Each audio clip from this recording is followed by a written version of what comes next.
What a bummer that this movie doesn't deliver. That's how I would describe it.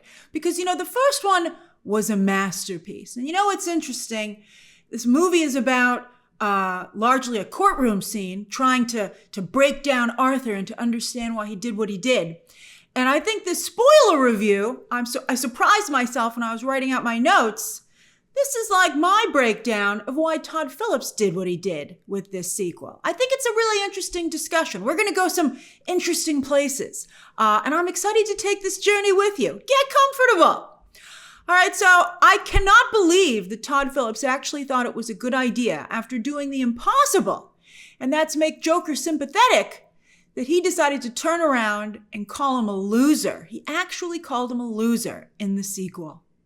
Now, some of you are comparing Joker 2 to Dune Messiah, Frank Herbert's follow-up to Dune, where apparently he too was aghast that anyone would hero worship his lead character and sought to tear down Paul Atreides with the second book. Good luck with that adaptation, Denis. He's working on that script right now or is finalizing it. And you know what? We've been talking a lot about timing recently, how important timing is. And I think Denis Villeneuve is so lucky that Joker 2 has come out while he's still in the pre-production phase of his own film, Dune Messiah. And I hope he's paying close attention to that nobody appreciates this movie. Not the critics. By the way, I think that Todd Phillips largely acted to satisfy the critics, who in many parts said the first film, ridiculously, said it was irresponsible. We're going to talk about that. And it's not like they're applauding him now. There's an important lesson in there, Todd. And I hope that Denis learns it. And I know that some of you want to see Paul Atreides torn down, because every time we talk about the Dune films, you guys are like, you're not supposed to like Paul Atreides, Grace. And I'm like, I think everybody likes him. He is played by Timmy C, who's himself quite likable. But now that you've seen Joker 2, does it change at all your anticipation and what you were hoping for with Dune Messiah? Put on your business hats, folks, and your Dune fan hats.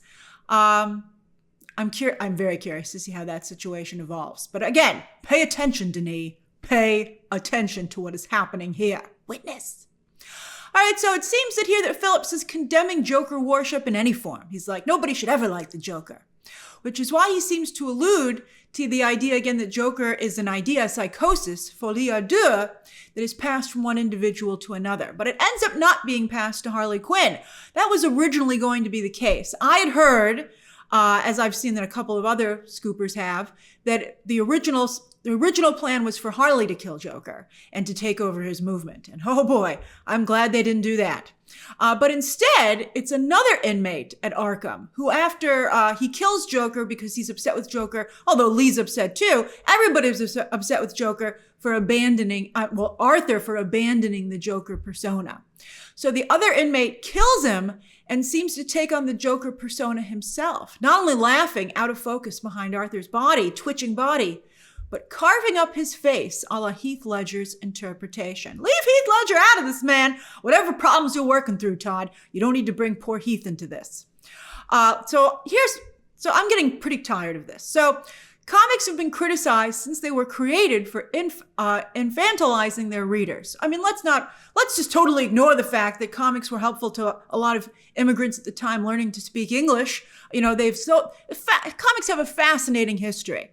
But many comic book fans like myself have long countered that current comic books, since the mid-'80s, are far more sophisticated than their colorful origins, cartoonish origins would indicate. Although I wouldn't dismiss those comics either. But the comics of the modern age are very sophisticated. This was something that was ushered in by writers like Frank Miller, Alan Moore, etc. And they added tremendous depth and commentary to their superhero adventures. And I think comics today to some degree have lost that ability because, again, the studios don't want to give comic book companies too much control over now its extremely valuable IP, and comic books find themselves a little bit regressed. But the comic book movie genre has really soared when Hollywood has adapted or gone with the same style of those, very intellectual, sophisticated comics, because that's not only what has appealed so long to comic book fans, but what also is appealing even to casuals. Everybody is sparked to that. Even The Boys which is a take on comics, is also has become increasingly sophisticated as it's gone on. And Joker was a prime example of this, and it made $1 billion. It was an example of how this was successful, speaking to not just disenfranchised men, but disenfranchised people all over the world who could relate to Arthur's haunting line on the Murray Franklin show. I've never forgotten it. Everyone is so upset about Arthur having killed the Wayne executives who were harassing and, who knows what they might have done on the subway. But Arthur says, if it was him dying on the sidewalk, you'd walk right over him. Powerful stuff. It was an incredible line. The movie went on to even be an awards darling, getting a slew of major nominations and walking home with 2 Oscars in major categories. Very unusual for a comic book film. And fascinatingly, the only other actor to ever win an Oscar for portraying a comic book character is also for Joker, awarded posthumously to Heath Ledger. So the character, there really does seem to be something interesting about that character. Now get this. Now, there were detractors when the movie came out. I'll never forget when the movie came out, I was at the New York Film Festival. I forget what I was there for the screening for. And there were a lot of Hollywood types, the elite kind of to say, walking around at Lincoln Center. And some people were talking about Joker. And I never forgot that there was this man, very much an elite, Thomas Wayne type guy. And he had said to someone, "Did you see Joker on the stairs?" And they said, they said, "Yes." And he said, "Did you like it?" And they said, "Yeah." I think they said something positive, but I just remember her being like, "Yes, good, me too." He wanted the film to succeed because he had understood where it was coming from. So I thought the Joker bridged a divide, to be honest with you. But there were detractors, which is one of the reasons that the movie had such a low Rotten Tomatoes score. And because, many accused Todd Phillips of enabling toxic behavior. I don't see how you can say that considering that it inspired so many protesters across the globe, but whatever. Then also, how about this? What about Guy Fawkes? I've never heard anybody call Guy Fawkes toxic. There's in fact a national holiday in the UK that even the royal family celebrates, which is weird considering Guy Fawkes wanted to take them down. France just proudly and aggressively highlighted the bloody French Revolution in their opening ceremony in the Olympics. They're like, "Yeah, we did that hard rock guitar solo." And you're like, wow, that's a statement. Even in Joker, so these things have not changed, which is again why I think Joker, and think about the Guy Fawkes mask. It's so similar to the mask of Arthur with the makeup. I just find that fascinating. And I'm so upset that Todd Phillips was like, ew, to his own genius. Now, even in Joker 2, after the explosion in the courthouse, 2 of Arthur's followers try to help him escape. And as they're driving away from the courthouse, they give the middle finger to the police and fire department vehicles that are headed in the opposite direction back to the courthouse, giving the finger to the man, echoing the sentiment that we're seeing from multiple groups in real life today. So that is, again, very powerful. And yet, what Todd Phillips chooses to have Arthur do is be horrified and literally run away from them. That was just such an insulting choice. What changed? At the end of the first film, Joker not only stood with the disenfranchised, but wanted to lead them. And since this movie never tries to explain what changed, I guess, Arthur decided it was difficult, one has to assume that what's really changed is Todd Phillips. Does he somehow not want to be associated with or remembered for a $1 billion Oscar-winning film that spoke to so many people and had them feel seen in a way they had not been seen in so long? Or did he never truly see Arthur? Was the first one I don't believe it was a gimmick. I have a theory which will come up in our conversation. But it seems at some points in the film that Todd Phillips had always looked down at the disenfranchised with pity and disgust, which is why I think Joker 2 makes a lot of people very angry. Zazie Beetz' testimony was brutal, and it was designed to be brutal. And it seems that Catherine Keener, playing Arthur's lawyer, felt that the best defense was to make Arthur look as pathetic as possible. And it seems she's quite good at her job. I'm not at all surprised when Arthur, I felt he was going to sleep almost like a defense mechanism. I did that during Madam Web. But when he woke up and I think Zazie Beetz was saying, I heard he never even had a girlfriend. I think he snapped. And I thought Joaquin Phoenix played that moment really well. And I sided with Arthur. I thought they were going too far. I'm glad that he stood up for himself.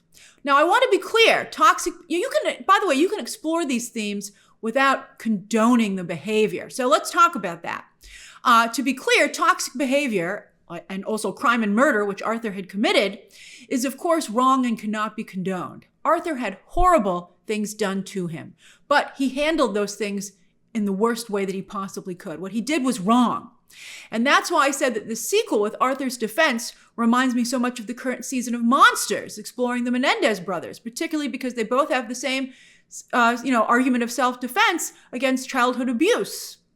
Which I don't even think was alluded to too much in the first film. I was surprised that they introduced that level of abuse in the second film. I don't know if the film needed it, but then, here's the thing. Ryan Murphy had 9 episodes in his miniseries to really dig into this conversation, and he did an incredible job. I highly recommend you check out the second season of Monsters. I'm still thinking about it, and I watched it weeks ago. But Todd Phillips only has a 2-hour movie. And a large portion of that movie, by the way, is unfortunately taken up by a bad attempt at a musical. So he doesn't have a lot of time to begin with, and then he starts giving it away. And so there's not enough time to really talk about what I think everybody wants to discuss. I think that what's so galling about Joker 2 is that it directly, again, flies in the face of the first film, which was a helping hand to the downtrodden. But, and I really think this is important, and I think this is important for everyone to remember in their life all the time when interacting with other people.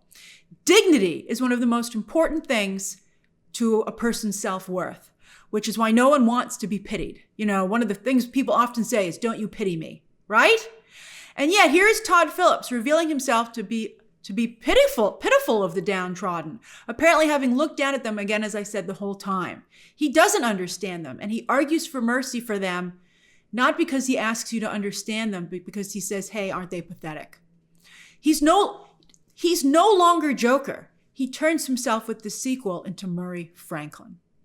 And he's about to get the box office equivalent. Whew!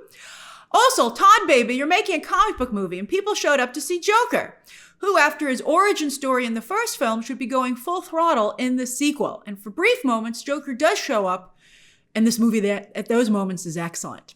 I still love this realistic take on Joker. Not all of his jokes hit. Hey, he's improvising. He's spitballing up there. They're not all going to be gems. And he's fueled by so much anger. Here are my 3 favorite Joker moments in the sequel, and I'd be curious to hear yours down below. 1, signing the book. What a scene. When a guard asks Arthur to sign a book that's been written about him, only to reveal he plans to sell it after Arthur is executed. It's such a crass and thoughtless interaction that, the guard, you might be like, why is he stage whispering? But that's how little he thinks of Arthur. I love the look that Arthur gives him. Haven't we all looked at someone that way? But Arthur goes a step further and he signs his book. He changes how he's signing it.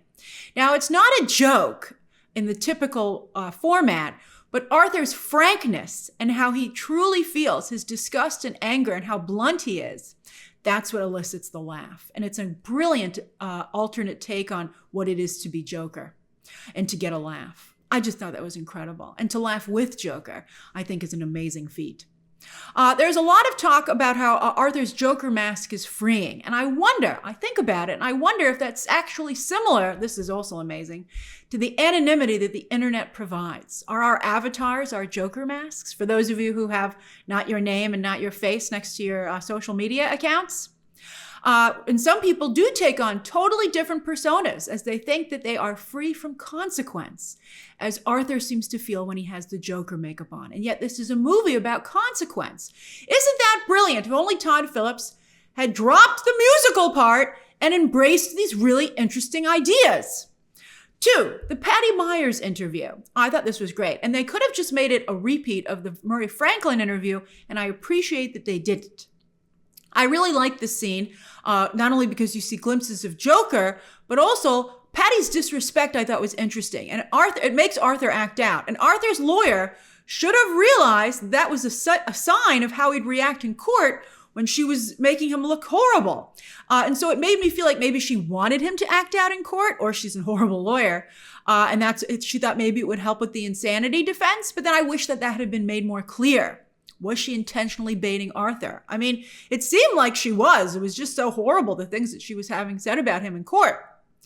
I also wish they'd leaned a bit more into the idea of what a journalist is looking for, that type of journalist, a tabloid journalist, when doing an interview. You know, there are different types of journalists, just like there are different types of people, different types of filmmakers, etc. Some journalists do care about the person they're interviewing, others don't.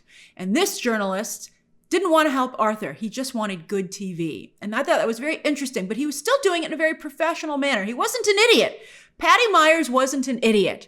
And I thought that him going after that goal as soon as he had the cameras rolling was very interesting to see. You know, again, it wasn't vilifying the press. It was being very honest. You know, I think Civil War was very amateurish and childish in its critique of the press. This, to me, even though it was such a brief scene, I thought was more sophisticated in that I think it was more even-handed and realistic. But why doesn't Patty sympathize with Arthur? He's not from the elite class like, say, Harvey Dent is, which is also a very interesting distinction, which the movie doesn't bother to address. It does somewhat in the casting, but I wonder if Todd Phillips is even aware of that. Part of me thinks he must be because the first film was so intelligent. But then why did he just abandon? I mean, I feel this movie's been hacked to pieces in post-production. I'm curious what the original cut was like. It must be better because, again, these are good ideas that are in here. So why wouldn't he sympathize with Arthur, at least to some degree? I wish that, again, this is something we had focused on instead of the musical. And then 3, by far and away, the best scene in the film. And I wonder if you agree with me. I bet that you do. And that's the cross-examination of Gary Puddles. I like how Arthur's almost entire line of questioning fell apart when that was actually Gary's last name. I thought that was funny. Now, Gary is, of course, the little person from the first film who had worked with Arthur and who Arthur had spared his life, which was a very interesting scene in that film. Arthur has chosen to represent himself and is doing so in full Joker makeup. And it is absolutely ludicrous that the judge would allow that, but whatever. We'll talk about the legal aspects of this film in just a moment. But the truly brilliant part of this bit is that Arthur decides to conduct himself like the cartoon stereotype of a big fancy lawyer with a booming Southern drawl. I thought that was hilarious. You know, it's funny. Some people are criticizing Bowen Yang on Saturday Night Live, but Bowen Yang to me is a brilliant comedian and so much a performance artist as much as he is a comedian.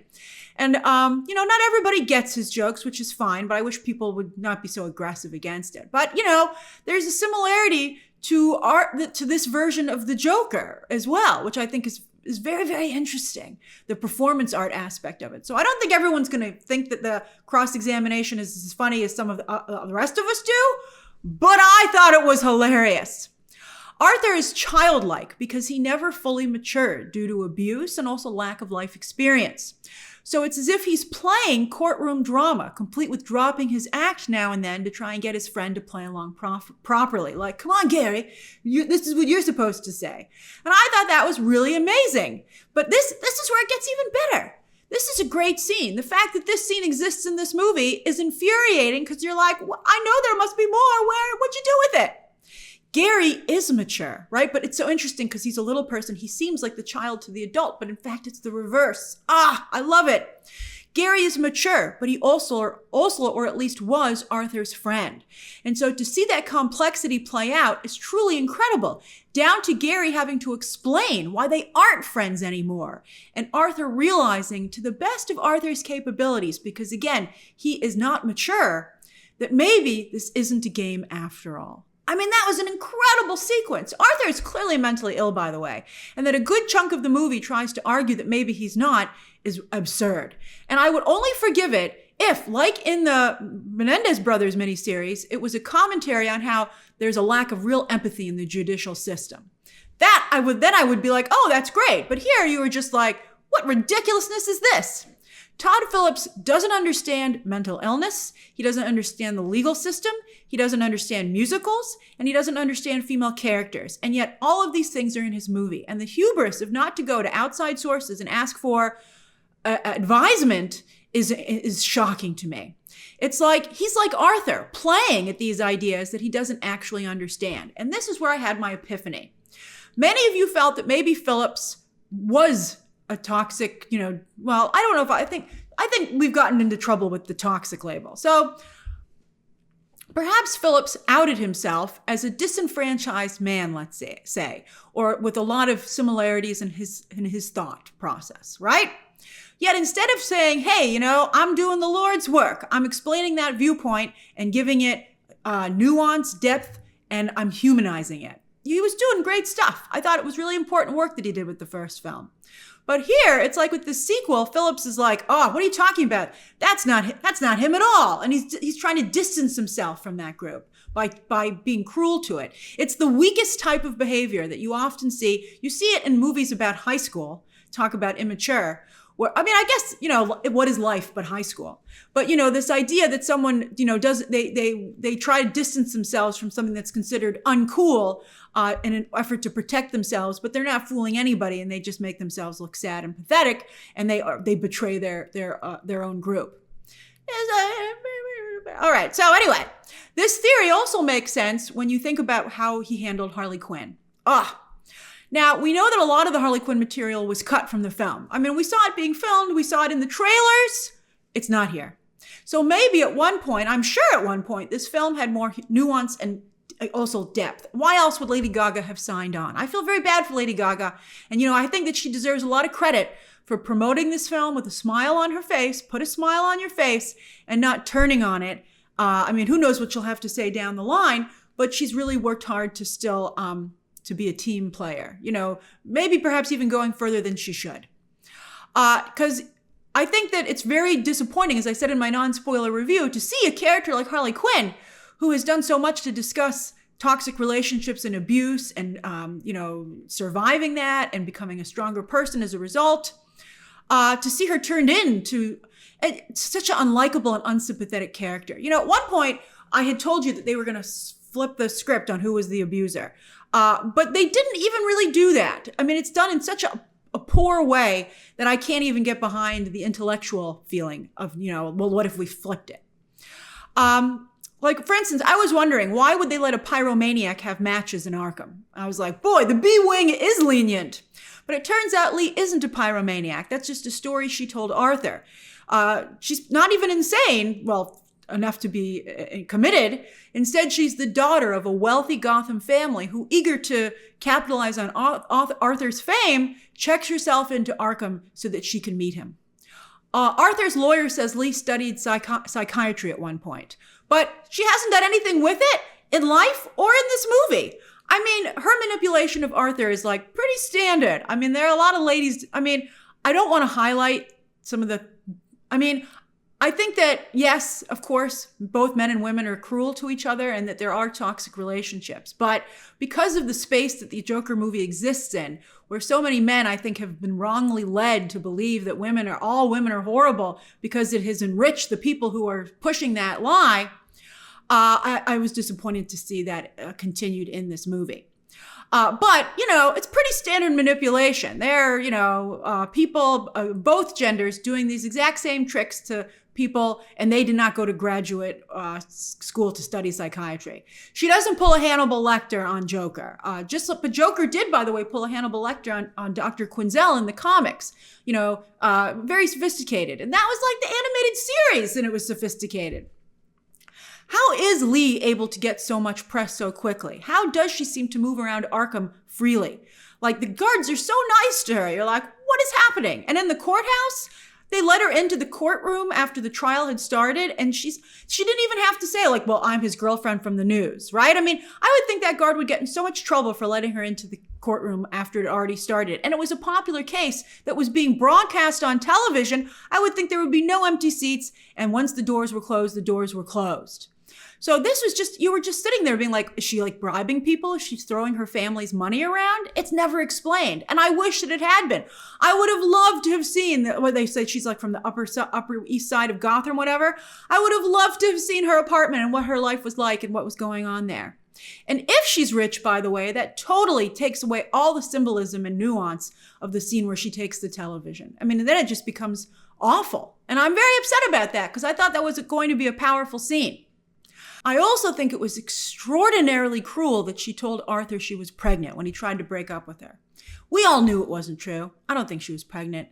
But Arthur, again, is too childlike to see through Lee, to challenge her.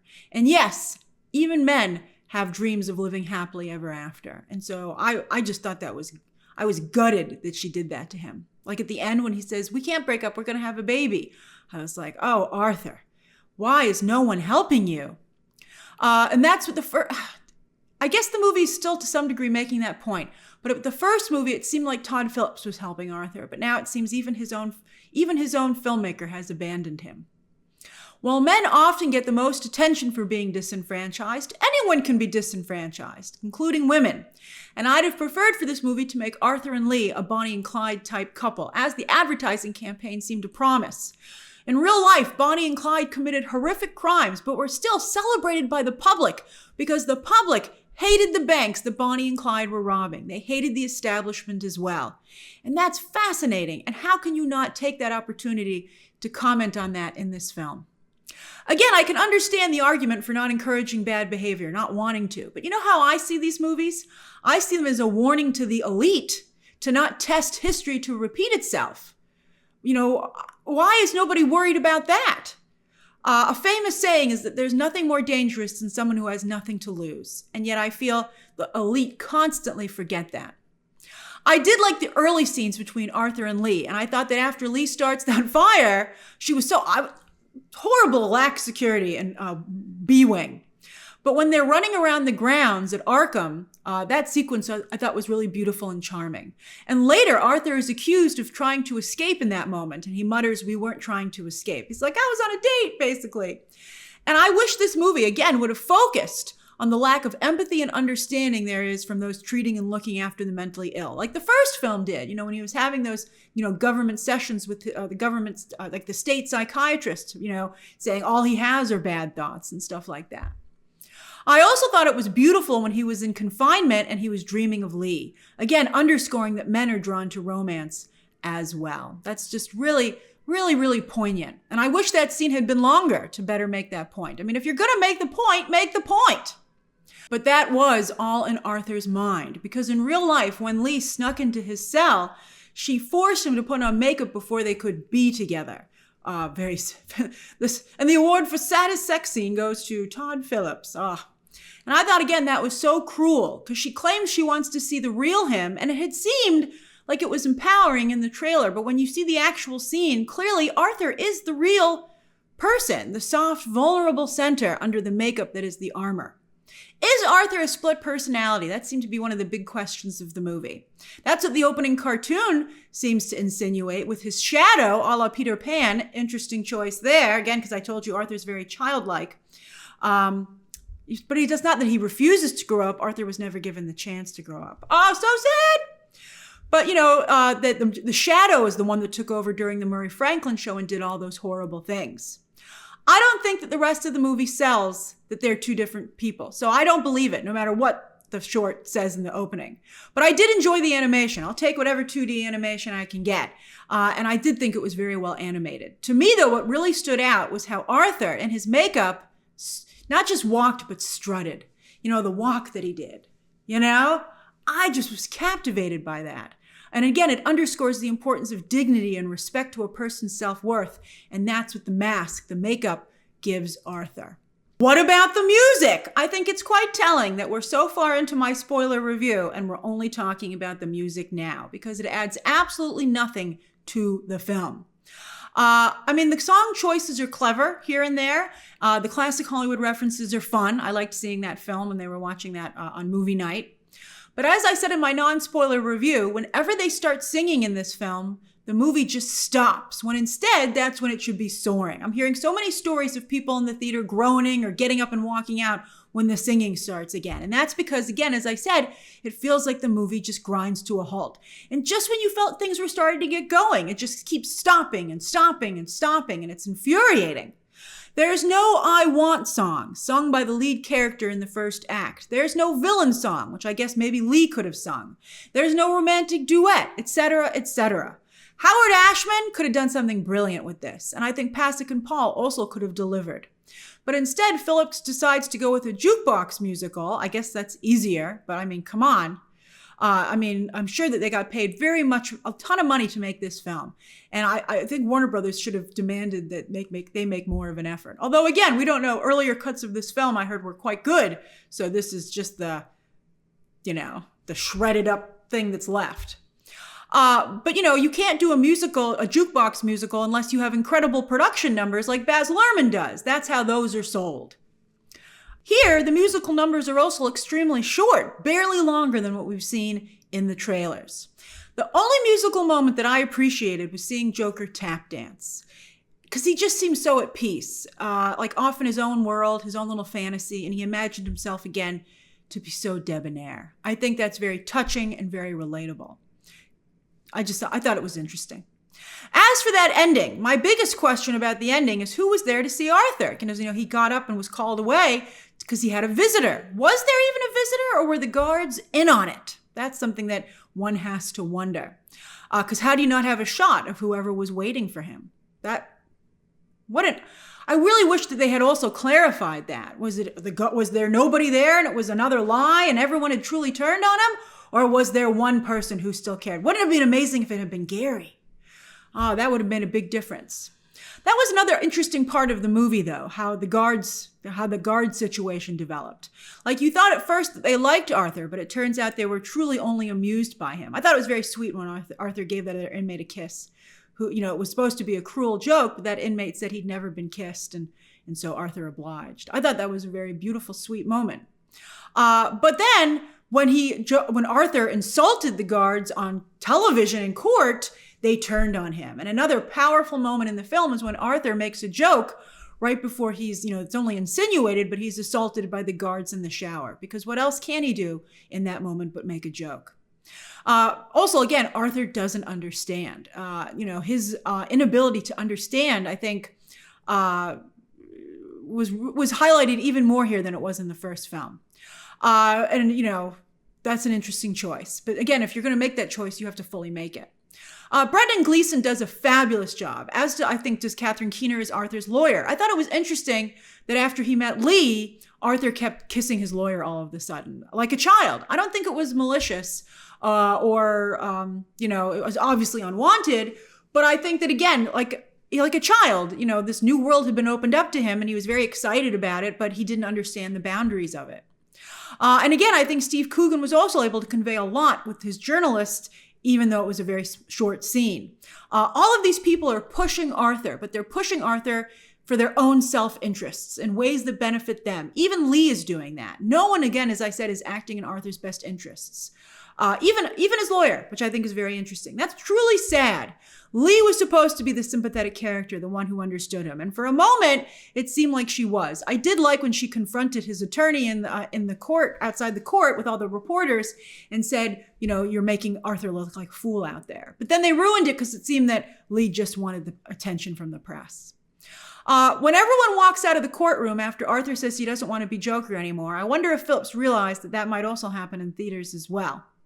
I could understand Arthur with his new emphasized childlike aspects, finding it exhausting to be the Joker. An act he can't keep up, that's costing him everything, and that he doesn't truly understand. But that should have been the third movie, not the second film, as I said also in my non-spoiler review. So that's my spoiler review of Joker 2. Just a shocking misfire in so many ways. But the most shocking, again, I think, is a filmmaker disavowing his own tremendous success and distancing himself from the very people that he helped so much. What did you think of the film? What still captivated you? What do you think were some interesting elements, as I've just highlighted? What disappointed you? Share those thoughts down below. Subscribe today. And of course, as always, you can check out some more videos right now.